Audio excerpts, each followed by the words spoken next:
Boa tarde, pessoas do terceiro ano do ensino médio. Eu, Major Pitcher, vim aqui falar vocês sobre população Brasil. Fui convidado pelo professor Joel para falar sobre população Brasil com vocês. Então, vamos lá. Vocês já fizeram uma atividade sobre população, já falaram um pouquinho sobre o censo feito no Brasil 2010. Não vai ter censo 2020. Estamos em coronavírus, mas 2021 teremos censo. Perguntando um pouquinho mais sobre o Brasil.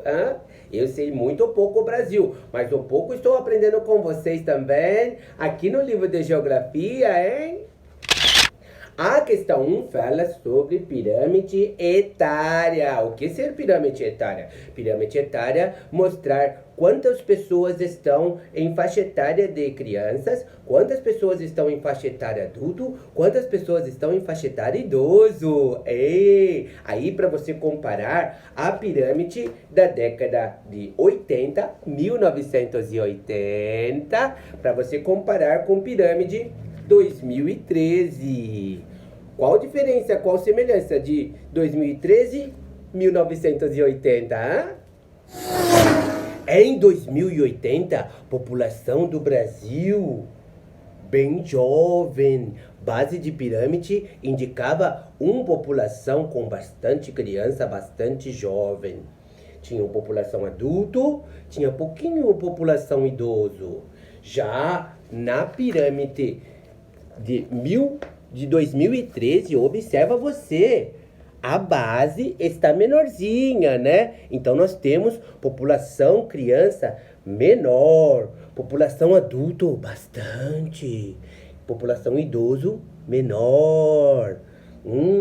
Mas população idoso está maior aqui comparando com 80, brasileiro vivendo mais. Então, percebemos que na questão de número 1, o Brasil está passando uma transformação, população jovem ficando menor, população adulta ficando maior, a população idosa vivendo mais. O que o governo faz com esses dados? O governo pensa, o governo fazer reforma de previdência porque o brasileiro vivendo mais. Governo esperto, o brasileiro não gostar muito, mas ser necessária, né?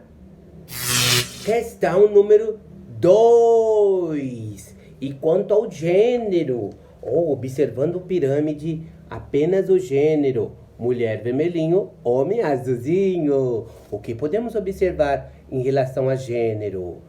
Observamos que mulher acaba sempre tendo mais que homem, né? E mulher na velhice vive mais que homem. Sim.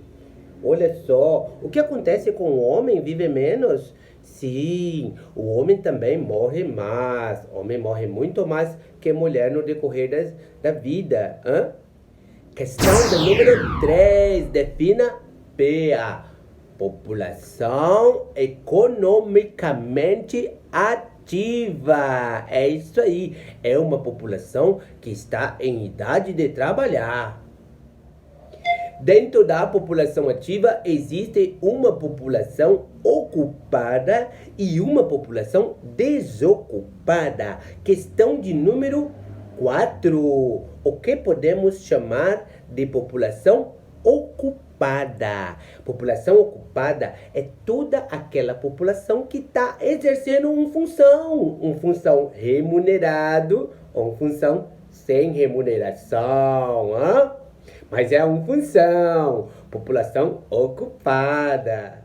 Questão de número 5.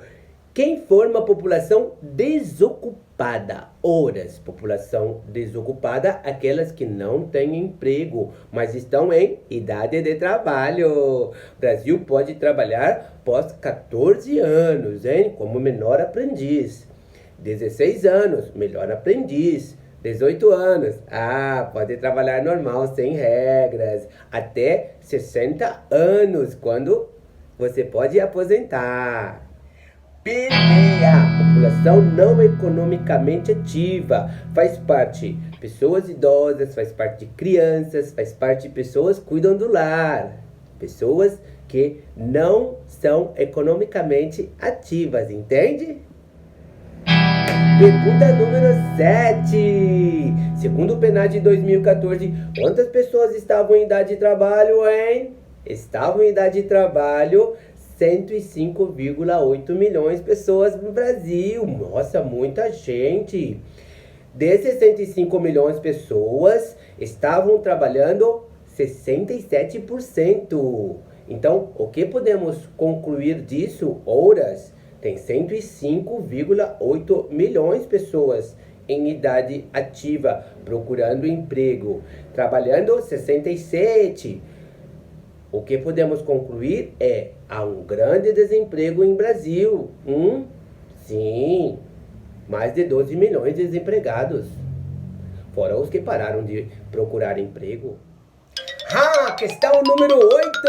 Questão número 8 fala caracterizar 3 setores de economia. Um setor de economia, agricultura, planta agricultura, cria gado agricultura, pesca, atividade ligada à terra, atividade ligada ao extrativismo vegetal e animal. Isto ser setor primário. Setor secundário, tudo que é indústria, indústria metalúrgica, indústria química, indústria alimentos. Isso, setor secundário. Setor terciário, setor terciário, setor de pitcher, forças armadas, setor mecânica, prestação de serviços, entende? Mecânica de automóveis, escola, hospital, segurança, isso ser setor terciário. São 3 setores, economia Brasil. Questão de número 9. Questão de número 9. Você abre o livrinho lá, página 104. Olha o gráfico aqui, ó. Esse gráfico. E você retira 3 características do gráfico. Observe com picture. Pegue o livro. Olhe lá, página 104. Podemos observar que ano 2004, ano 2015. Salário todos subiram 2004 para 2015. Todos eles, uma característica. Podemos observar que população ocupada, trabalhos formais, trabalhos informais, em todos os modelos, em todas as categorias, homem ganha mais que mulher. Interessante. Podemos notar que trabalhos formais, trabalhos informais. Trabalhos formais pagam mais que trabalhos informais. Então bom arrumar um emprego para ganhar mais, né? Chegamos ao final, hein? Questão 10. Relacione trabalho informal à Covid-19. Pergunta importante. Pergunta o que está acontecendo agora, né? Covid-19, muito perigo. Muito perigo. Todo o Brasil, todo mundo. Agora, o que é recomendado o OMC, Ministério da Saúde, é ficar em casa. Mas como ficar em casa sem ganhar dinheirinha, hein? Governo deu um jeito. O governo paga R$600 para trabalhadores informais, pessoas que têm mais de 18 anos, população economicamente ativa, 18 a 60 anos, desempregada, trabalhador informal, tem dinheirinho do governo, é só ir ao banco. Talvez não seja tão simples ir ao banco pegar dinheirinho, mas é o que o governo pode fazer, né?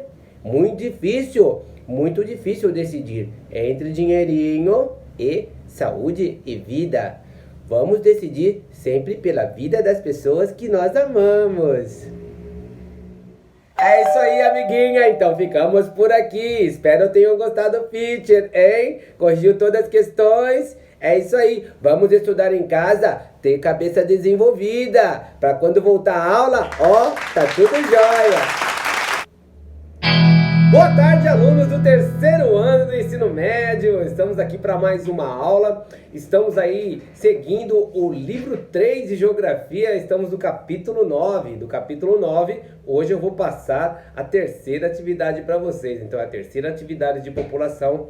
Na primeira e na segunda atividade, nós falamos sobre o censo, falamos sobre a pesquisa...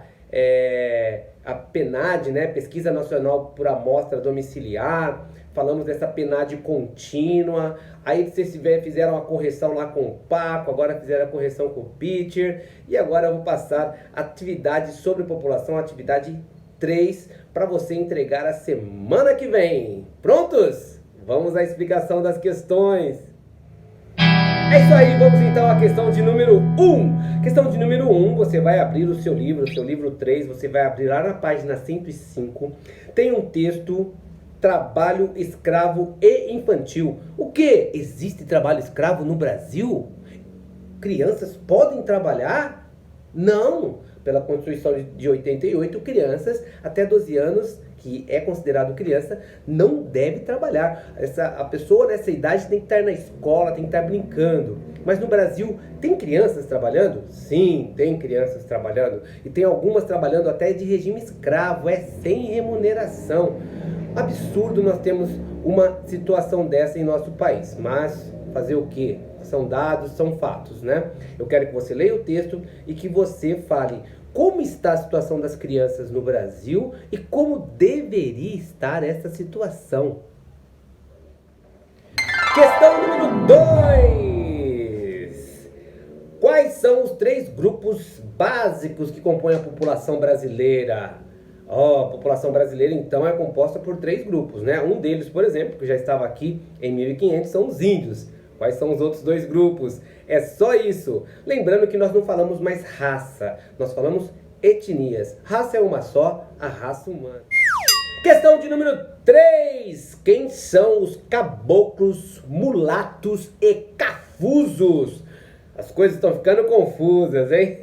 Então, logo que os portugueses chegaram aqui, Portugal, que é um país pequeno, eu estou lendo lá o livro do Gilberto Freire, Casa Grande Senzala, e ele cita isso, que para colonizar esse tamanho desse território, os portugueses foram se misturando, ou seja, os portugueses, sim, se juntavam com as índias, não eram uma só, tinham vários filhos de português e índia, e assim o Brasil foi sendo dominado pelos portugueses, foi uma das ferramentas dos portugueses. Isso não aconteceu com os ingleses nos Estados Unidos, é algo peculiar aqui do Brasil.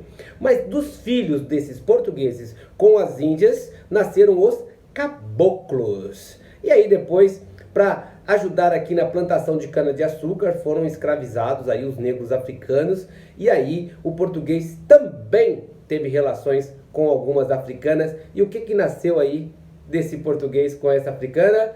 E os negros, posteriormente, também tiveram envolvimento com as índias, e do negro e da índia nasceu uma outra etnia, não, mas a mistura dessas 2 etnias resultou nos... É isso aí! Dê uma lida lá no capítulo, nas páginas propostas e acha a resposta. Questão 4. Onde se concentram as etnias do Brasil? A etnia negra se encontra mais no Nordeste e no Sudeste, devido aos ciclos econômicos que nós já comentamos. Cana-de-açúcar, ciclo econômico do açúcar, que se deu na zona da mata no Nordeste, e depois, no século 17, foi descoberto o ouro em Minas Gerais. Fez com que muitos escravos explorassem também as minas de Minas Gerais. O escoamento desse ouro era pelo Rio de Janeiro. Então, a população negra e escrava se concentrava muito no Nordeste e no Sudeste, e os seus descendentes também estavam aí. Agora, e a população branca? A população branca se concentrou mais em quais regiões e por quê? Dá uma lida lá e responda! Questão de número 5. Retire 3 informações aí do gráfico da página 106. População brasileira por cor. Horas, nós estamos vendo aí os gráficos aqui por cor, e o IBGE colocou 3 etnias aí. Colocou a etnia branca, a etnia negra e a etnia indígena por regiões. Então, qual é a região que tem mais negro e pardo? Qual é a região que tem mais branco? Tatatã, tatatã, tatatã. Então retire aí 3 informações. Uma pode ser essa, né? A região que tem mais branco é a região sul, nós já vimos o porquê. E quais seriam as outras 2 informações que você conseguiria tirar observando este gráfico aqui?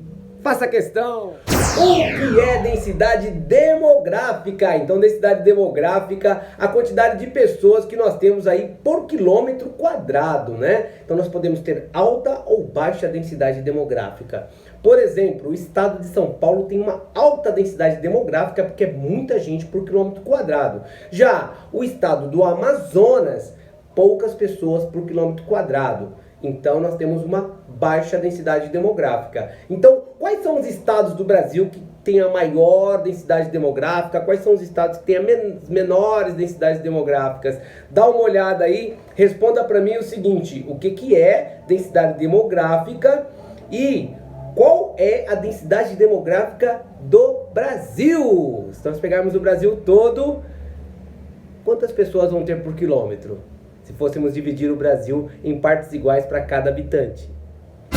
Questão de número 7. A questão de número 7 fala o seguinte: que informações podemos retirar do mapa Brasil População? Olha aqui, esse mapa Brasil População, que informações nós podemos retirar? Esse mapa tem uma cartografia correta, porque você já vê de cara que as cores mais fortes é onde tem mais o fenômeno e as cores mais fracas onde tem menos, né? Então, quais são as informações que nós podemos tirar? O mapa é da população. Então, nas cores mais fortes significa o quê?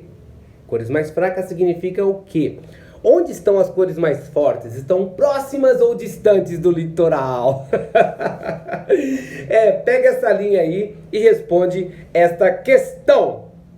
Questão de número 8. Como está a distribuição da população brasileira em relação às zonas rurais e às zonas urbanas? Quantas pessoas nós temos morando no campo e quantas pessoas nós temos morando nas cidades, hein? É uma desproporção descomunal. Nem vamos falar de como estão as pessoas morando na cidade e como estão essas pessoas morando no campo. Eu quero saber apenas a quantidade.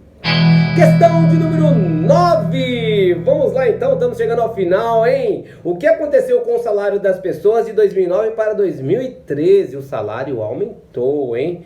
Quem estava no governo nessa época? Mas vamos lá, peguem o livro, vejam o que aconteceu com o salário das pessoas e quais foram as consequências disso.